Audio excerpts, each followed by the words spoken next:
사도신경으로 신앙 고백하시겠습니다.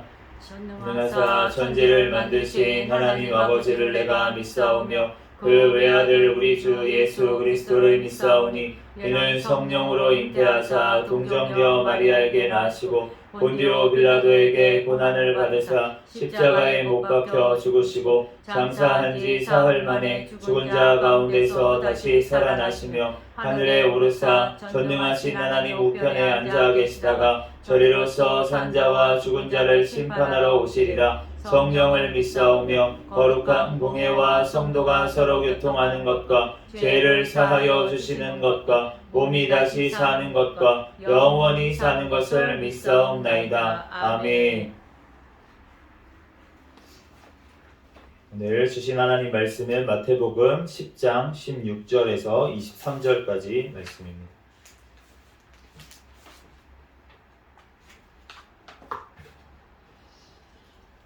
마태복음 10장 16절에서 23절까지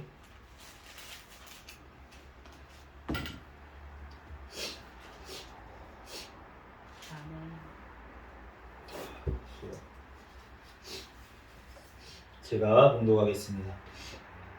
보라, 내가 너희를 보냄이 양을 이리 가운데로 보냄과 같도다. 그러므로 너희는 뱀같이 지혜롭고 비둘기같이 순결하라. 사람들을 삼가라. 그들이 너희를 공회에 넘겨주겠고 그들의 회당에서 채찍질하리라.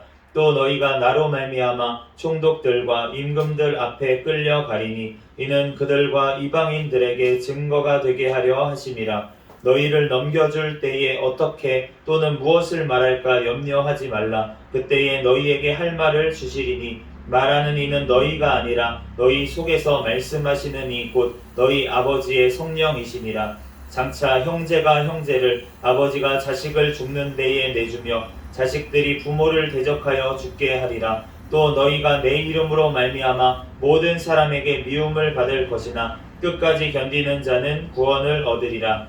이 동네에서 너희를 박해하거든 저 동네로 피하라. 내가 진실로 너희에게 이르노니 이스라엘의 모든 동네를 다 다니지 못하여서 인자가 오리라. 아멘. 잠시 기도하고 하나님 말씀 전하겠습니다. 할렐루야. 사랑과 은혜가 충만하신 하나님, 은혜와 사랑에 감사합니다. 주님께서 함께하여 주셔서 오늘 또한 3일 또한 밤 예배로 하나님 앞에 영광 돌릴 수 있도록 은혜 내려주신 하나님 감사합니다. 하나님, 지난 모든 죄악들은 이 시간 예수 그리스도의 십자가의 보혈의 피로 깨끗하게 씻어주시고 이 시간 오직 거룩하신 진리의 영이신 성령 하나님으로 이 시간 예배하게 도와주시옵소서. 하나님, 이 시간 부족한 종을 단위에 세우셨사오니 모든 허물들은 십자가 뒤에 감춰주시고 이 시간 예수 그리스도만 증거되게 도와주시옵소서. 모든 걸 주님께 맡기오며 거룩하신 예수 그리스도의 이름으로 기도합니다. 아멘. 오늘은 마태복음 강의 끝까지 견디는 자라는 제목으로 하나님의 말씀을 전하도록 하겠습니다. 우리 16절 말씀 같이 다시 읽어보겠습니다. 16절 말씀 시작. 보라, 내가 너희를 보냄이 양을 이리 가운데로 보냄과 같도다. 그러므로 너희는 뱀같이 지혜롭고 비둘기같이 순결하라. 네, 오늘 한글 성경에 보라라고 이 번역이 되어 있죠. 이두라는 단어가 이제 헬라어 성경에 있는데 오늘 보라라고 하시고 또 내가라고 얘기를 하시는데 이 헬라어 성경에 보면은 지금 에고라는 그 내가라는 단어가 굳이 붙어 있어요. 붙어 있다는 거는 헬라어에는 이제 자주 말씀을 드렸지만 그 주어가 그 동사 속에 들어 있습니다. 그래서 꼭 굳이 내가라고 다시 안 쓰더라도 에고라는 표현을 안 쓰더라도 내가 말한다는 것이 다 이제 표현이 되어 있는데 그런데 지금 내가 보낸다는 표현 앞에 내가라고 또 강조해서 이제 에고라는 단어를 붙여 있습니다. 그러니까 주님께서 지금 굉장히 강조해서 이두라는 단어 뒤에 또 에고라는 단어까지 붙여서 지금 굉장히 강조가 된 것을 알 수가 있는데 그렇기 때문에 지금 주목해서 우리가 봐야 됩니다. 너희를 보냄이 양을 이리 가운데로 보낸 것 같도다. 양이라고 하는 동물은 이제 이스라엘 구약 성경에 양이라는 동물이 굉장히 많이 나오고 이제 그 당시에 양을 굉장히 많이 키웠고 또 구약 성경에 많은 그 족장들이 다 양을 기르는 자들이었고, 다윗 왕마저 이제 어렸을 때는 목자였고, 그러다 보니까 양은 너무나도 친숙한 동물입니다. 그러면서도 이제 이스라엘 백성을 나타내기도 하고 또 제물이기도 했어요. 양이 이제 하나님 앞에 제사를 드릴 때 하나님 앞에 제물로 드려지는 것이 바로 이 양이었습니다. 그렇기 때문에 여기서는 지금 이제 이스라엘 백성을 이제 거의 상징할 때가 많이 있었는데, 그 일이라고 하는 동물은 늑대거든요. 늑대인데 이 성경에는 일이라는 동물은 그렇게 많이 나오진 않습니다. 그런데 에스겔 22장 말씀에 보면은 이 일이라는 동물이 이제 언급을 하시는데, 어떤 문맥 가운데서 언급을 하시냐면 에스겔 22장 27절 말씀에 보면 그 가운데 그 고관들은 음식물을 삼키는 일이 같아서 불의한 이익을 얻으려고 피를 흘려 영혼을 멸하거늘. 에스겔 선지자를 통해서 하나님이 이리 같은 자들을 얘기를 하시는데, 그 자들은 고관들이었는데 음식물을 삼키는 이리 같이 이익을 얻으려고 피를 흘리는 자, 그러면서 영혼을 멸하는 자. 그러니까 이 고관들이 지금 종교 지도자들까지 겸하던 사람들이었기 때문에 에스겔 선지자가 이 얘기하는 고관들은, 그렇기 때문에 그 영혼을 멸하게 만든다는 거예요. 이익을 취하려고 하다 보니까 그 양의 구원을 위해서 하는 것이 아니라 자기의 이익을 위해서 하고, 그 양이 죽던 말든 영혼에는 관심이 없다는 거예요. 그러니까 지금으로 치면 어떻겠습니까? 만약에 교회라고 하는 이름에 간판은 달아놨는데 자신의 이익만을 위해서 그 양떼들을 착취하고 자기는 경제적인 이익을 얻고, 그러면서 그 영혼들이 천국 가고 지옥 가는 문제에 대해서는 관심이 없다는 거예요. 자기가 이익을 취하기에만 급하는 사람, 그러한 자를 지금 일이라고 지금 표현을 하셨는데, 그런데 지금 양을 이리 가운데 보냄과 같다고 제자들을 파송하는 것이, 그렇게 예수님께서 말씀을 하시는 것입니다. 그런데 이와 반대되는 자가 있는데 바로 예수님이신 줄로 믿습니다. 예수님은 본인이 선한 목자라고 얘기를 하셨어요. 요한복음 10장 말씀에. 그러면서 나는 양을 위하여 목숨을 버린다, 이렇게 말씀을 하셨습니다. 그렇기 때문에 우리가 이 말씀 가운데 지금 있는 말씀처럼 주님께서는 우리를 정말 양과 같이 그렇게 여기시는데, 그런데 우리를 위해서 대신 목숨을 버려서까지 우리를 또한 구하시는, 우리를 또 인도하시는 그 하나님이신 줄로 믿습니다.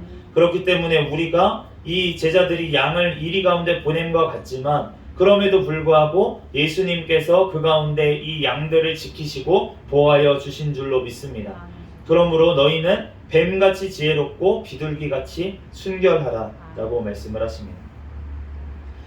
뱀같이 지혜롭고 비둘기처럼 순결하라. 이 뱀이라는 동물은 우리가 잘 알듯이 사탄을 상징할 때도 있을 정도로 그렇게 지혜로운 그리고 교활한 그러한 동물로 알려져 있고, 그리고 비둘기 같은 경우에는 비둘기도 이제 예전에 노아의 홍수 때부터 시작해서 성경에 보면은 비둘기, 성령님을 비둘기에 또한 비유할 때도 있을 정도로 이 순결을 얘기하는 동물이에요. 그렇기 때문에 비둘기같이 지금 순결하라고, 그렇게 순결하다는 뜻은 지금 구별됐다는 뜻입니다. 그러니까 주님 앞에 우리가 뱀같이 지혜로워야 된다고 말씀을 하시는 거예요. 왜냐하면은 그 이리와 같은 자들을 구별해야 되기 때문에, 이리와 같은 자들을 분별을 해야 되기 때문에, 그렇기 때문에 뱀과 같이 지혜롭게 행하라고 그렇게 말씀하시는 줄로 믿습니다. 또한 이리와 같은 자들이 너네가 되지 않기 위해서 너네는 구별돼야 된다. 너네는 비둘기처럼 구별돼야 된다라고 지금 말씀하시는 줄로 믿습니다.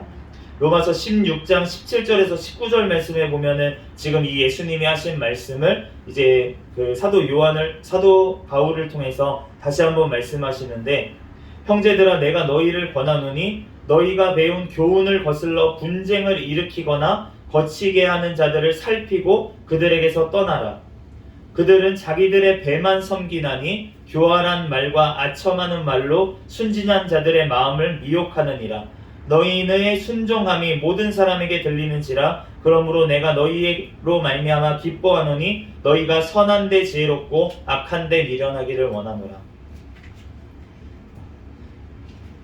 지금 오늘 본문 말씀에 뱀같이 지혜롭고 비둘기처럼 순결하라고 하신 말씀이 바로 선한데 지혜롭고 악한데는 미련하라고 하신 말씀과 같은 줄로 믿습니다. 우리들이 주님의 또한 말씀을 받고 우리가 나아갈 때 우리가 뱀처럼 지혜로워야 되고 비둘기처럼 또한 순결한 저와 여러분이 되시기를 예수 그리스도의 이름으로 축복합니다. 아멘. 17절 말씀 같이 읽겠습니다. 시작. 사람들을 삼가라. 그들이 너희를 공회에 넘겨주겠고 그들의 회당에서 채찍질하리라.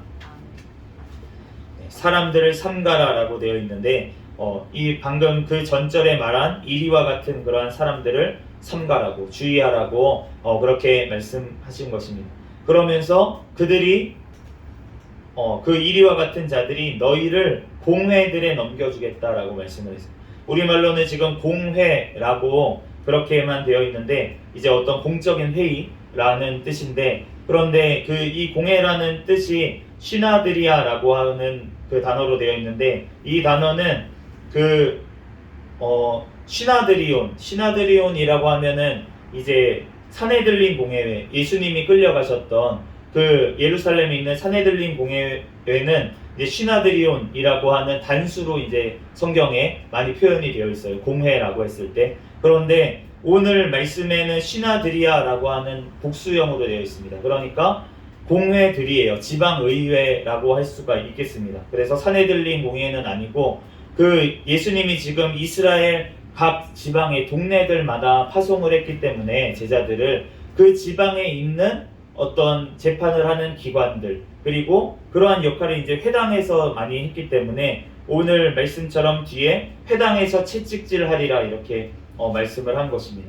그러니까 17절 말씀에 지금 말하는 이 사람들은 어떤 사람들이냐면 바로 그 당시에 유대교의 종교 지도자들, 바리새인들, 이러한 사람들을 지금 서기관들, 이러한 사람들을 얘기하고 있습니다. 그러니까 지금 겉으로는 하나님을 믿는다는 사람들, 그런 사람들 가운데서 너네가 분별하라고 말씀을 하시는 거예요. 우리가 교회를 다닌다고 하는, 같은 기독교라고 하는 그 사람들 내에서 우리가 온전히 분별해야 될 줄로 믿습니다.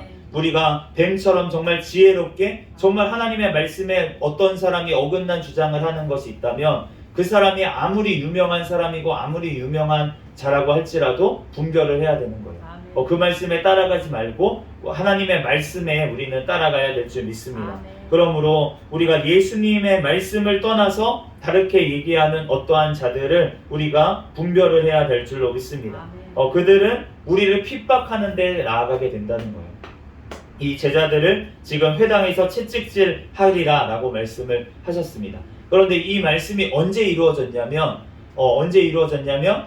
안 이루어졌어요. 예수님께서 십자가를 지시기 전까지는 안 이루어졌습니다. 그리고 나서 예수님께서 십자가를 지시고 죽으시고 부활하시고 나서 예수님께서 성령님이 이제 예수님을 승천하시고 성령 하나님께서 이 땅에 오시고 나서, 그리고 나서 제자들이 성령의 충만함을 받으니까 나아가서 복음을 막 전파하는데 엄청난 역사가 일어나는 그때 이제 이 말씀이 이루어졌어요. 회당에서 채찍질하는 일들이 그때야 일어났다는 것입니다. 그렇기 때문에 주님께서 벌써 이 믿음이 연약했던 이 제자들, 능력은 받았지만 그렇지만 환난을 견딜 수 없었던 그 제자들을 위해서 예수님께서 대신 십자가를 지신 줄로 믿습니다. 그렇기 때문에 그 십자가를 예수님께서 지신 이후에 성령 하나님께서 우리 가운데 오시고 찾아오시고 나서야, 그제서야 우리가 환난 가운데도 또한 승리할 수 있는 줄로 믿습니다. 그렇기 때문에 그때까지는 주님께서 보호해 주시는 거예요. 믿음이 아직 연약하기 때문에 실족될까봐 주님께서는 지키신다는 것입니다. 그러므로 우리가 환난을 두려워할 필요가 없습니다. 우리가 감당할 수 있을 때 주님께서는 환난을 허락하실 줄로 믿습니다. 그렇기 때문에 그 감당할 수 있을 때 환난이 왔을 때는 어떠한 때입니까? 그 환난으로 말미암아 내가 기뻐합니다. 너무나도 기쁜 거예요. 드디어 내가 예수님의 그 고난에 내가 동참하는 자가 됐구나. 그러면서 기뻐할 수 있는 그때야 주님께서 주시는 줄로 믿습니다. 그러므로 우리는 팔복을 구해야 되는 거예요.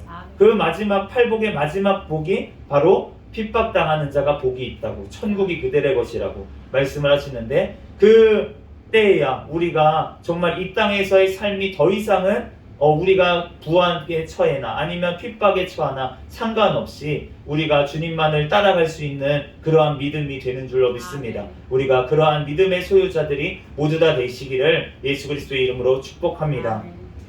18절 말씀 같이 읽겠습니다. 시작. 또 너희가 나로 말미암아 총독들과 임금들 앞에 끌려가리니 이는 그들과 이방인들에게 증거가 되게 하려 하심이라. 아멘.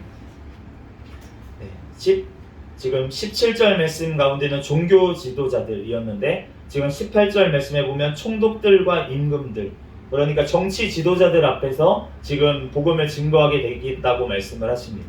우리가 사도행전에 보면 이 말씀은 언제쯤 이루어졌냐면 사도 바울을 통해서 이루어졌어요. 네, 사도 바울이 이제 임금들 그리고 총독들 앞에 가서 그렇게 복음을 담대하게 증거한 것을 우리가 알 수가 있습니다. 그렇기 때문에 우리가 정말로 그 다음 단계, 우리가 종교 가운데서 정말 하나님의 그걸 뛰어넘어서 교계를 뛰어넘어서 정말 주님의 제자로서 온전히 바로 서게 되면은 그러면은 우리는 어디에까지 정치계에서도 그렇게 핍박 가운데서도 예수 그리스도를 증거할 수 있는 데까지 나아가게 될 줄로 믿습니다. 지금 우리나라 정치계에 정말 많은 너무나도 정치적으로 다 그 반기독교적인 세력들이 다 정치를 잡고 있어서 정말로 교회를 어떻게 하면 파괴할까 이런 생각만 하고 있는 것 같아요. 네, 그러한 상황 가운데 정말로 다니엘과 같이 그렇게 하나님 앞에 쓰임받는 그러한 지도자가 우리나라에도 나오게 될 줄로 믿습니다. 정말 어떠한 핍박 가운데서도 그러한 지도자가 나오려면 어떻게 살아야 됩니까? 다니엘처럼 그렇게 거룩하고 순결하면서도 뱀처럼 지혜로운 자가 돼야지만 그 정치계에서도 그렇게 예수 그리스도를 증거할 수가 있다는 것입니다. 아멘. 주님의 뜻을 이룰 수가 있다는 것입니다. 아멘. 그러므로 우리가 그러한 자들이 또한 되도록 우리는 기도해야 되고 그러한 자들이 나오도록 우리는 주님의 말씀으로 우리들이 가르쳐야 될 줄 믿습니다. 아멘. 그럴 때 주님께서 그러한 세대들을 세워주실 줄 믿습니다. 아멘. 19절에서 20절 말씀 읽어보겠습니다. 시작. 너희를 넘겨줄 때에 어떻게 또는 무엇을 말할까 염려하지 말라. 그때에 너희에게 할 말을 주시리라. 말하는 이는 너희가 아니라 너희 속에서 말씀하시는 이 너희 아버지의 성령이시니라. 아멘. 너희가 넘겨갈 때에 걱정하지 말라는 거예요.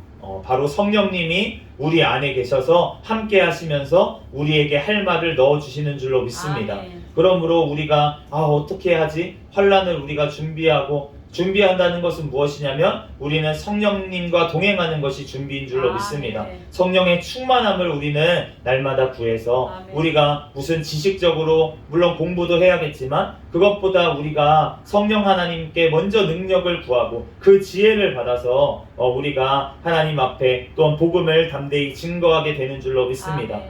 그 사도 바울이 얼마나 많이 공부를 했겠어요. 그런데 그 배운 것들을 다 어떻게 여겼냐면 똥으로 여겼습니다. 배설물과 같이 여기고 그리고 오직 예수 그리스도 그 십자가 그 복음만 부활만 그 예수 그리스도의 그 복음의 부활을 성령님을 충만함으로 말미암아 전한 줄로 믿습니다. 아멘. 그러니까 핍박 가운데서도 그렇게 전할 수가 있었다는 것입니다. 아멘. 그러므로 우리가 그렇다고 공부를 안 해야 되는 건 아니에요.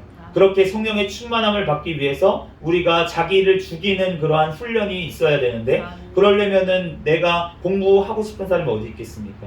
그런데도 불구하고 공부도 해야 되고 우리가 설거지하고 싶은 사람이 어디 있겠습니까? 그럼에도 불구하고 내가 가정에서 맡은 또한 일들을 다 감당을 해야 되고 우리가 주님의 성령의 충만함을 받기 위해서다고 우리가 무슨 산에 올라가서 기도만 하면 되는 게 아니라는 거예요. 우리는 주님 앞에서 정말 주님께서 심어놓으신 그 자리에서 우리는 성령의 충만함으로 살아가야 될 줄 믿습니다. 아멘. 그러므로 우리에게 맡겨주신 모든 것들을 잘 감당할 때 아멘. 주님께서 우리에게 온전히 성령의 충만함을 허락해 주실 줄로 믿습니다. 아멘. 성령의 은사를 얘기하는 것이 아닙니다. 성령의 은사는 진짜 기도 많이 하면 하나님께서 많이 선물로 주실 수도 있어요. 아멘. 그런데 그 은사를 받은 자들이 주님 앞에 얼마나 교만하여져서 정말 오히려 주님의 복음을 방해하는 데까지 나아가는 경우를 너무나도 많이 보고 이단으로 가고 정말 자기가 무슨 체험을 했다고 하면서 그 영적인 체험이 우리가 성경 말씀으로 분별을 해야 되는데 그 말씀으로 분별하지 아니하고 그냥 영적인 체험이니까 다 성령님이 주신 거라고 우리가 착각을 하면 안 된다는 거예요. 그 영의 세계가 악한 영들도 역사할 수 있고 악한 영들도 자기를 광명의 천사로 나타난다고 하잖아요. 그러니까 천사와 같은 모습으로 내가 천국 보여줄게 그러면 이상한 걸 보여줄 수도 있는 거예요. 그렇기 때문에 우리가 성령 말씀에서 벗어나면 이게 내가 봤던 체험이 악한 영의 한 걸 수도 있겠구나. 이렇게 우리가 분별이 돼야 되는데 그러려면 우리가 말씀을 우리는 알아야 될 줄 믿습니다. 주님의 말씀으로 우리가 정말 지혜롭게 성령의 충만함을 또한 얻어서 우리가 말씀을 분별하여 나아가야 될 줄로 믿습니다. 21절 말씀 읽어보겠습니다. 시작. 장차 형제가 형제를 아버지가 자식을 죽는 데에 내주며 자식들이 부모를 대적하여 죽게 하리라. 지금 종교 지도자들이 핍박이 있었습니다. 그리고 정치 지도자들의 핍박도 있었습니다. 그런데 심지어 무슨 핍박까지 받냐면 가족들 가운데 핍박을 받는다는 거예요. 우리가 가족이라고 하는 공동체는 주님께서 주신 것인 줄로 믿습니다. 그런데 우리가 예수 그리스도를 통해서 그 가족 가운데 분쟁이 일어날 수 있다고 예수님께서는 분명히 말씀을 하셨어요. 우리가 예수 그리스도를 모두 다 믿는 가정이라면 그 가정이 만치 천국의 샘플로 주님께서 세워주시는 줄로 믿습니다. 그런데 이 땅에서 아직 예수님을 믿지 않는 가족이 섞여있는 그 가정은 전쟁터라는 거예요. 마태복음 10장 34절 말씀에 내가 세상에 화평을 주러 온 줄로 생각하지 말라. 화평이 아니요 검을 주러 왔노라. 그러면서 그 뒤에 가족끼리 서로 분쟁하게 할 것이다 라고 말씀을 하시는데 우리가 그 예수 그리스도를 믿지 않는 가족과 화평한다는 것은 말이 안 되는 거예요. 예수 그리스도를 믿지 않는 가족이 주일 껴가지고 놀러 가자 그럽니다. 2박 3일로. 그러면은 어떻게 됩니까? 전쟁이죠. 아니죠. 못 간다고 해야죠. 주일은 지켜야 됩니다. 그래서 못 갑니다. 라고 해야지만 온전한 그런 신앙의 의미 아니겠습니까? 그런데 우리 부모님 말씀에 잘 순종해야지. 그러면서 여행 가니까 따라가고 남편 말에 순종해야지. 그거는 화목을 위한 것이 아니고 화평을 진정한 화평이 아니라 타협인 줄로 믿습니다. 신앙에 타협을 해서는 안 된다는 거예요. 우리는 주님 앞에 온전히 구별되어 바로 서야 될 줄로 믿습니다. 그러므로 믿지 않는 가정이 있다면 아직 인과교도 되지 않았다면 지금 매일매일이 전쟁입니다. 그러면은 영적인 전쟁을 해야 될 텐데 우리가 무슨 육신적으로 부모님하고 아니면은 자녀들하고 싸우라는 게 아니잖아요. 우리가 주님 앞에 영적으로 깨어서 날마다 그 뒤에 있는 악한 세력들과 기도로 싸워야 될 줄 믿습니다. 그러므로 그 영혼들을 찾아와야 되잖아요. 그러므로 우리가 주님 앞에 늘 깨어서 부르짖어 기도하면서 그 가정 가운데 주님께서 말씀하신 증인의 삶을 살아야 될 줄 믿습니다. 그러므로 그 증인의 삶이 우리가 말로만 예수 믿으세요? 말로만 예수 믿으세요? 그러면은 믿겠습니까? 우리의 삶으로 우리가 싸워내야 되고 버텨내야 되고 이겨내야 될 줄로 믿습니다. 우리가 다른 모든 것들에 대해서는 다 맞춰주고 잘해줘야 되지만 우리가 신앙에 있어서는 우리가 예수 그리스도 앞에서는 구별이 돼야 된다는 거예요. 구별이 되면서도 하나가 되는 그러한 길을 뱀처럼 지혜롭게 또 비둘기처럼 순결함을 지키면서 그것을 해내야 될 줄 믿습니다. 그것이 예수님의 제자의 모습이라는 거예요. 우리가 각 가정 가운데 우리 한국 교회들이 다 실패했기 때문에 지금의 위기가 온 것으로 믿습니다. 그렇지만 주님께서 우리 각 사람이 각 가정에서부터 내가 죽어지고 예수 그리스도와 함께 십자가에 정말 죽어지고 정말 미랄이 되어서 썩어질 때 그럴 때 각 가정이 살아나고 그를 통하여서 교회가 살아나고 또 나라가 살아나는 역사가 일어나게 될 줄 믿습니다. 또한 이 나라가 주님의 뜻대로 회복되어질 때 또한 그를 통하여서 땅끝까지 복음을 전하는 역사도 함께 일어나게 될 줄 믿습니다. 우리들 그때가 올 때까지 우리는 기도로 나아가야 되고 그 가정 가운데 심겨진 그 자리에서 우리는 최선을 다하여 살아내야 될 줄 믿습니다. 22절 말씀 같이 읽겠습니다. 시작. 또 너희가 내 이름으로 말미암아 모든 사람에게 미움을 받을 것이나 나중까지 견디는 자는 구원을 얻으리라. 아멘. 이 끝까지 견디는 자는 구원을 얻는다고 오늘 아멘. 말씀을 하셨습니다. 아멘. 내 이름으로 말미암아 예수 그리스도의 이름, 그리스도인이라는 이름, 기독교인이라는 이름, 그러한 이름으로 말미암아 너네가 모든 사람에게 미움을 받게 될 것이다. 모든 사람에게 미움을 받게 되실 것이다. 이러한 일들이 점점 가고 있는 것 같아요. 지금 감리교에서 어떠한 일이 벌어지고 있냐면 감리교에서 재판이 하나 열어졌습니다. 어떠한 재판이었냐면 그 목사 한 명이, 감리교 목사 한 명이 퀴어 축제에 가서, 동성애자들이 하는 축제에 가가지고 거기서 축복을 해줬어요. 그 동성애자들을. 그래서 우리가 동성애자들을 우리가 미워하지 말아야 될 줄 믿습니다. 그 영혼들을 불쌍히 여기고 그 영혼들을 위해서 기도하고 그 영혼들이 바른 길로 돌아올 수 있도록, 예수 그리스도 안에 돌아올 수 있도록 우리는 기도하고 권면하고 그 영혼들을 사랑해야 될 줄 믿습니다. 그런데 그 영혼들이 있을 때 회개를 하게 만드는 게 사랑이라는 거예요.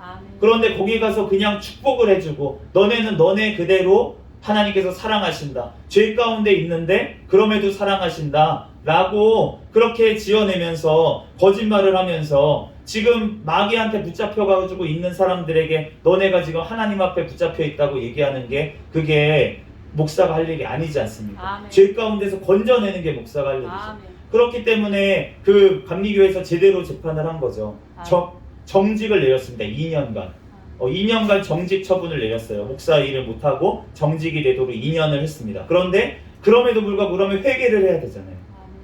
내가 잘못 생각했구나 깨닫고 회개를 해야 되는데 회개는 하지 아니하고 자기 정직 당한 거가 잘못됐다면서 자꾸 언론 같은데 그런 좌파 언론들에게 퍼뜨리고 이렇게 하면서 그렇게 그 동성애자 그런 그 퀴어 축제하는 세력들과 합세를 해가지고 교회를 비방을 하는 거예요. 감리교를.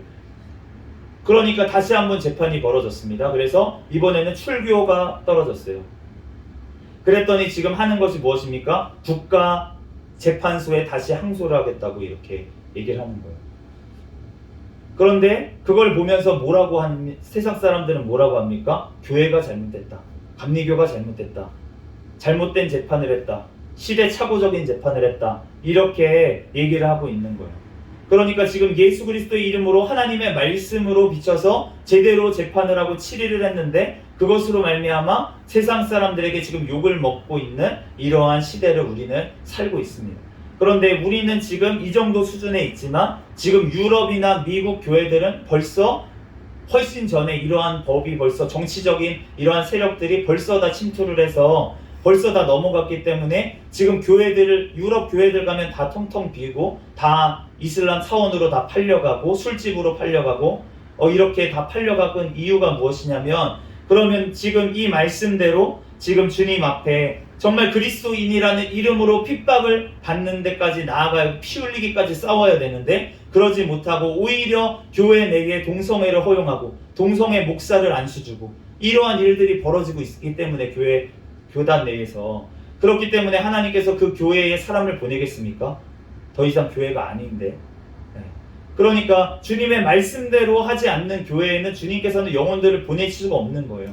그렇기 때문에 유럽의 교회들이 텅텅 비어가고 있는 것입니다. 그렇기 때문에 우리도 깨어서 기도해야 될 줄 믿습니다. 주님의 말씀으로 우리가 피 흘리기까지 싸우고 우리가 정말로 주님 앞에 나아가서 모든 사람에게 미움을 받을 것이나, 받는 거는 정해져 있다는 거예요. 받을 것이나, 그렇지만 끝까지 견디는 자, 언제까지 견뎌야 되겠습니까? 죽기까지 견뎌야 되겠습니다.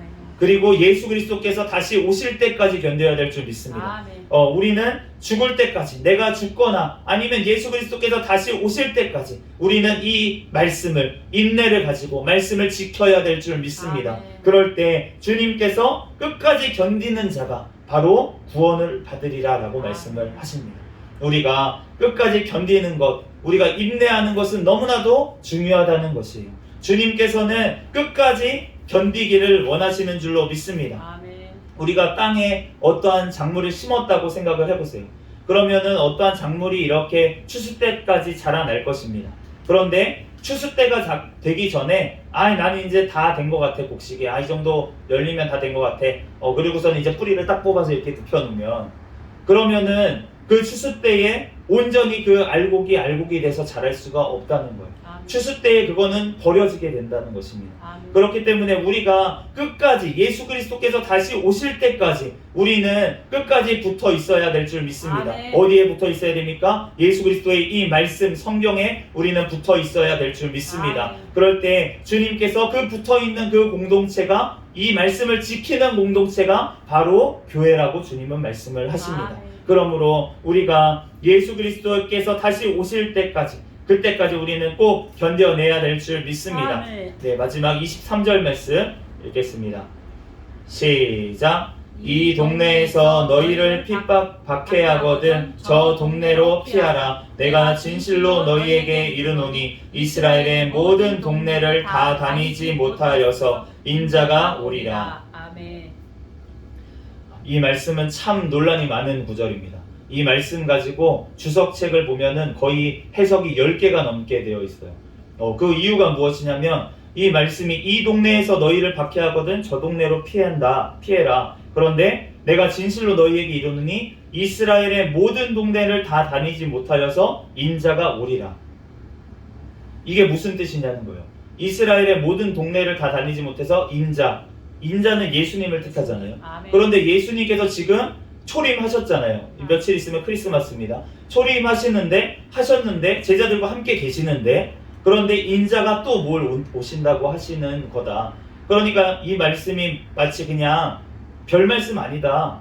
그러니까 제자들이 지금 파송했지 않습니까? 예수님이 12제자를 파송했어요. 그리고 나서 너네가 동네 다니기 전에 나하고 다시 만날 거야. 그냥 이런 간단한 말씀이다 라고 하는 그 해설부터 이 말씀이 예수님도 잘못 알았다. 이스라엘 동네 다 다니기 전에 예수님이 본인이 재림하실 줄 알았는데 아니었다. 예수님이 잘못 알았다. 이렇게 이상하게 해석을 하는 해석도 있습니다.